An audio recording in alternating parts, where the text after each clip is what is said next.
Seated forward bend, Paschimottanasana, is a great stretch for the hamstrings, the back, the shoulders, and the neck.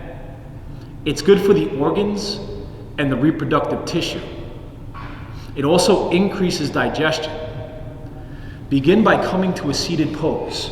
You can bring your feet together or bring them hips distance apart. Press into the hands, inhale and lengthen your spine. Exhale, fold forward for the feet.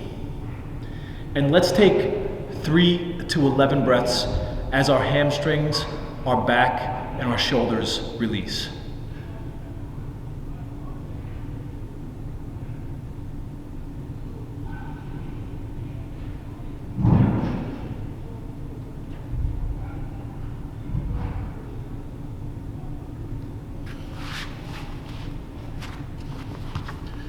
Thanks for watching, guys. Be sure to check out my other videos. God bless.